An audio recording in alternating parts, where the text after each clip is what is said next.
What's up, CHFFL, and welcome to Week 6 of the 2021 season, a season that is proving to be very interesting and exciting to watch as we have some teams that were not supposed to be good being very good, and some of the expected superstars are continuing to disappoint.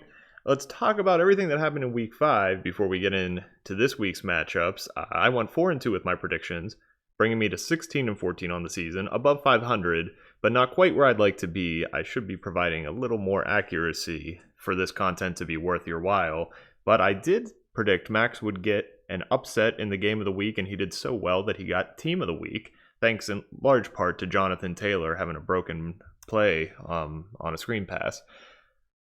Now, we had a big trade this week to talk about before we get to the waiver wire. Marty, the first purchaser, sitting at 5-0. Marty is buying. Nobody expected that, and I think this was a very good trade on his part. Najee Harris and Keenan Allen, top 10, I'd say a top 10 running back and a top 10 receiver rest of season, essentially for a 3rd and 8th round pick next year.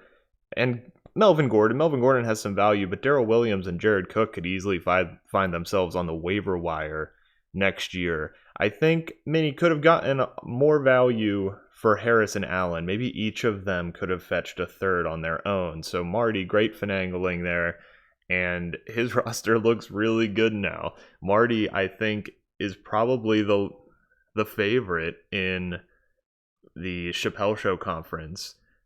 Swan once he gets McCaffrey back, but it's going to be a fun second half of the season. Waivers, the big one was Devontae Booker, with Saquon being out a few weeks. Parker won the bidding at 28, which is very situational for his matchup this week against Saquon's owner, Mark. There were a few bids in the lower 20s as well. Bandis picked up Hunter Henry for $7. I own Henry and Jonu in the Dynasty League, and I don't see either of them separating, unfortunately, but Bandis seems to think Henry, after having a couple of nice games, is going to be Mac Jones' go-to tight end. So we'll see how that goes going forward. We have 2 interleague matchups this week. Let's talk about them first. First, we have Silky Johnson versus Genie's Bunch of Good Boys. Even though many just sold off, Antonio Brown got 24 points on Thursday, and Marvin Jones was having a big day last time I checked in London. I think he was up to 17 or so with quite some time left. Wes needs the Chiefs to find consistency. Tyreek Hill seems to only be scoring 45 points or 8. I mean, any game he can win if they go off, but if he and Mahomes, that stack is just average, it makes it really hard for Wes, like last week. I'm taking Minnie to win this based off the points he already has on the board, and this would be a really unfortunate slip-up for Wes, who otherwise is having a good year. Next, we go over to Ashy Larry's Snake Eyes versus Derek and my Clip Game champions.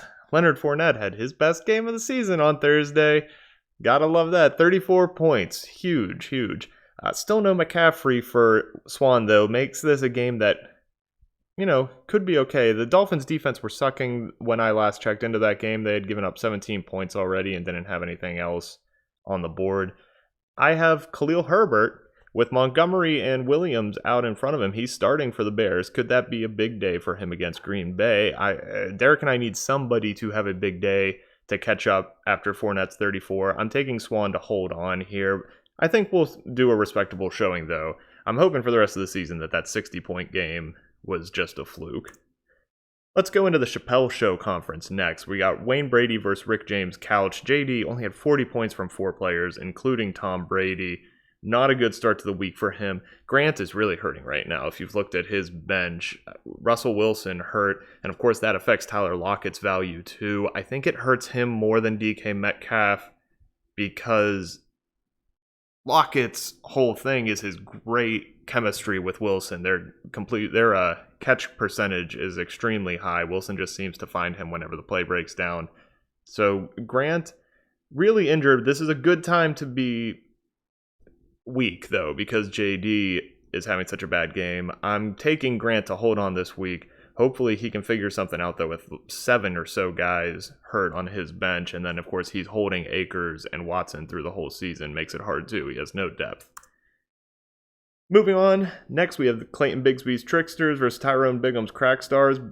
And Bannis is the underdog. Would not have believed that. in week 1, but here we go. Marty is now the powerhouse team. Bannis got 27 from Jalen Hurts and the Bucks D on Thursday. That's not bad. And he has Gaskin going in the Dolphins game right now, was not doing well last I checked. Marty, nobody's played yet. This is going to be a fun Sunday for him. He gets to watch his whole new roster go, and I think he's going to get a win. I think he's going to be happy with it. Let's go over to the CH Faculty Lounge next. We have Miss Neeson's Cookies versus Wicker's Knickers. J-Rob is having a big day. Stan is still heavily favored here. Max got those 200 points last week, but Fantasy Pros, ESPN still like Stan big. And Cordero Patterson is on a bye, which another surprise this year is actually a big deal for Max. He's been counting on him for a lot. I don't know about Max's receivers right now. Looking at them, I think Stan just has the depth top to bottom, and I'm going to take him. He's the safe pick. Finally, the game of the week. Chuck Taylor's Shamalamas versus Mark's Pop into the Moon. Mark is at 3-2. Parker's 2-3. Parker would love to get a sneaky win here and step ahead of Mark. They'd both be 3-3, but he'd have the head-to-head matchup. Tiebreaker. Gesicki was having a big day. He had 17 or 18 points in the third quarter for Mark. Trevor Lawrence was okay, I think, at 11 or 12. Saquon Barkley, as I said earlier, is hurt, and Parker went and got Booker, his backup, and is going to start him in the flex spot. I'm taking Parker. I think that was a very savvy fantasy football move, and I think the conditions are right with Saquon being out for him to get a little upset here, and this is the one to watch. So I hope everybody has a good time watching this week. Best of luck, and I think it's going to be a fun one. We'll see you next week. Bye.